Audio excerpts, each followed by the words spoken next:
Tous, je voulais remercier tout le monde et tous ceux qui sont derrière leur écran, aussi bien à ceux qui ont permis à ce congrès d'avoir lieu, mais aussi aux participants.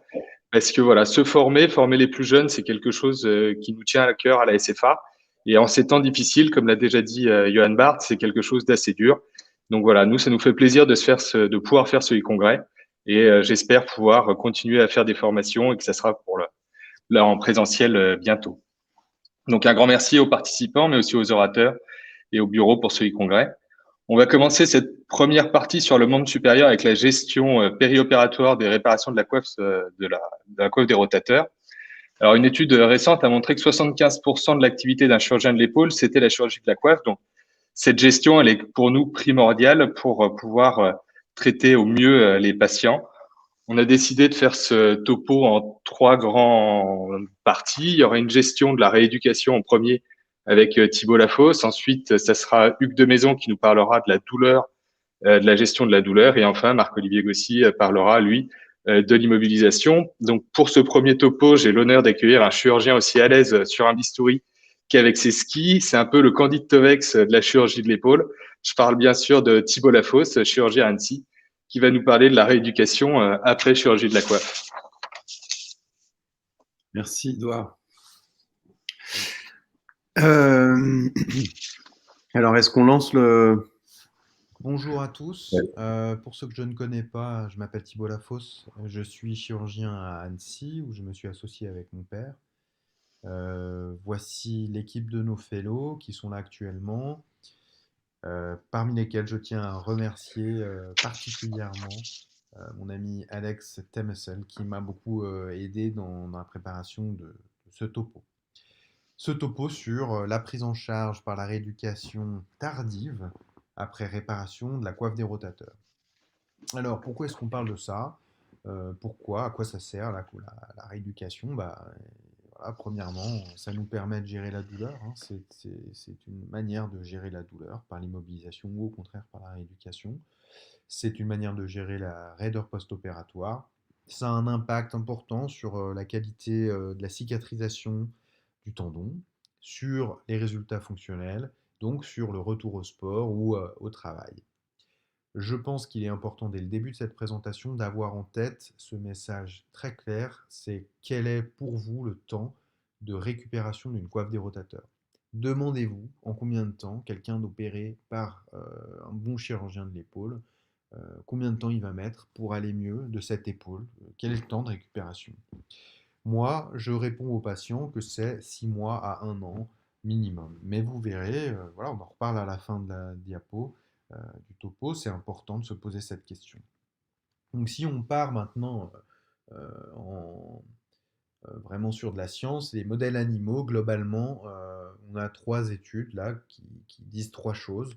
Euh, L'immobilisation améliore la, les propriétés viscoélastiques, structurelles et compositionnelles du tendon versus l'exercice. Premier point. Deuxième point, un exercice trop intense est mauvais après une période initiale d'immobilisation, alors qu'un exercice modéré après une immobilisation, c'est mieux. Et enfin, troisième chose, il n'y a pas de problème à mettre en place une mobilisation passive après une période d'immobilisation. Voilà, ce sont euh, des backgrounds liés à des études dans le modèle animal qui nous disent que globalement, il n'y a pas de souci à faire une mobilisation secondairement, que ça pourrait être avantageux pour la cicatrisation des tendons, notamment pour la cicatrisation tendon-os dans les modèles animaux. Maintenant, est-ce qu'on peut appliquer ça à l'humain? C'est la question qu'on se pose. Alors, il y a des choses qu'on sait jusqu'à présent par des méta-analyses qui globalement, voilà, une première méta-analyse, early range of motion leads to superior early function and range of motion without differences in longer term follow-up. Avec par contre, malheureusement, tendance à avoir un taux de re-rupture plus important si on parle de ruptures de coiffe qui sont larges. Donc globalement, oui, on aura une meilleure fonction précoce avec une meilleure mobilité post-opératoire si on fait rapidement une mobilisation. mais on prend le risque, là, pour le coup, d'avoir une rupture. Une autre méta-analyse de Chan, que je détaillerai un petit peu plus loin, en gros, montre que lui, effectivement, il a une meilleure forward elevation, euh, mais qu'il a exactement les mêmes scores fonctionnels et les mêmes taux de cicatrisation, quoi.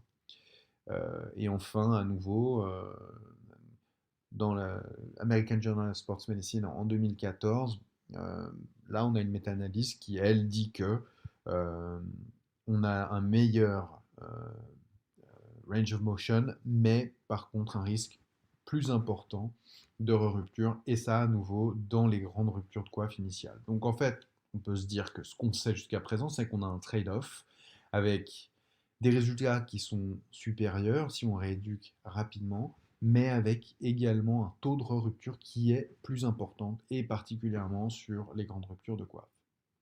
Donc ça, c'est les méta-analyses dont je vous ai parlé, hein. Donc lui, il dit qu'effectivement, dans les groupes rééducation précoce, il a de meilleures mobilités, euh, en élévation antérieure uniquement, hein, attention, donc c'est vraiment que ça, mais qu'il n'y a pas de différence au global sur la fonction de l'épaule, euh, et que cette récupération précoce des mobilités pouvait être la cause de, enfin, pouvait augmenter le risque de rupture dans les grandes lésions tendineuses. Donc ça, c'était ce qu'on sait, c'est ce que dit la littérature. Encore une fois, on peut être biaisé, hein, par le fait que moi, je suis aujourd'hui l'avocat de la non-rééducation précoce, hein, dans la prise en charge des coiffes en post-op. Donc il y a des biais de la littérature, en plus des biais du chirurgien, hein. On voit que souvent, c'est des gens qui ont moins de 60 ans, qui ont des petites tailles de coiffe. C'est surtout une étude sur le sus épineux, et puis qu'on parle que des lésions tendons, os, voilà. Donc qu'est-ce qui se passe pour les patients de plus de 60 ans? On opère quand même pas mal de patients de plus de 60 ans pour les coiffes. Qu'est-ce qu'on fait quand les tendons sont de mauvaise qualité? Qu'est-ce qu'on fait sur les coiffes massives? Et puis quid des lésions isolées du sous-scapulaire, qui sont des lésions très difficiles à traiter? Est-ce que vous allez, si jamais vous mettez un sous-scapulaire que vous êtes allé chercher en arrière de la coracoïde et que vous le ramenez sur le trochin, euh, est-ce que ce malade-là, vous allez le laisser bouger et puis faire des grands mouvements de rotation externe? Voilà, et puis quid, encore une fois, des lésions intratendineuses ou autres, voire intramusculaires, enfin, il y a des choses, on ne sait pas. On ne sait pas s'il vaut mieux rééduquer tôt ou pas, quoi. Et moi, j'ajoute à ça la douleur. Pour moi, la rééducation, elle va beaucoup avec la douleur. C'est un outil pour moi de lutte contre la douleur, mais ça peut aussi, malheureusement, parfois être source de douleur. Et puis, vous pouvez tomber sur des patients qui vont avoir absolument envie de se rééduquer vite pour vous faire plaisir, pour récupérer des bonnes mobilités, puis ils ont peur d'être raides, alors ils vont travailler, travailler, et puis ils vont se faire mal. Et puis vous avez des kinés qui vont pas faire attention à ça et qui disent mais non, mais moi je rééduque des sportifs et je veux que mes sportifs et mes athlètes ils soient vite au boulot et c'est le plus important, etc. Ben ouais, mais il y a un équilibre qui doit se faire entre la récupération et la douleur. Et nous, à Annecy, c'est très important que les gens n'aient pas mal. Donc, ça nous amène au timing d'une réparation de coiffe. Et voilà ce qu'on dit aux patients. Et globalement, on dit à notre patient, jusqu'à 45 jours, vous faites rien, vous êtes sur votre coussin. Euh, Exclusivement, il n'y a pas de kiné. La kiné commence à 45 jours et elle court jusqu'à ce que vous n'en ayez plus besoin. Ce qu'il faut vous dire, c'est que les 3 premiers mois, vous êtes à une fonction de votre épaule qui est à moins de 30%. Ça veut dire que ces 3 premiers mois, vous êtes handicapé. Vous êtes handicapé, vous ne pouvez pas conduire, vous êtes gêné, vous allez avoir des difficultés dans votre quotidien. Il y a certaines assurances automobiles qui ne couvrent pas l'assurance auto avant 3 mois. Et c'est difficile, il faut l'anticiper. Entre 3 et 6 mois, vous progressez, puis à 6 mois, vous arrivez à un point où vous êtes à près de 60% d'une épaule normale. Et donc là, ça va mieux, mais il reste encore quelques douleurs, vous êtes un peu raide, et puis vous n'avez pas de force. Donc ça, c'est normal, c'est pas grave.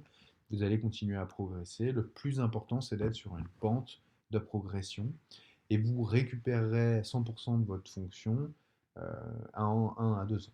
Ça veut dire que si à 1 an, vous êtes à 100%, c'est génial, c'est guéri. Ça aura pris 1 an. Et s'il vous faut encore un petit peu de progression, si par exemple vous êtes à 85% d'une épaule normale, et ben les 15%, vous les récupérez encore jusqu'à la fin de la deuxième année. Voilà notre discours vis-à-vis des malades.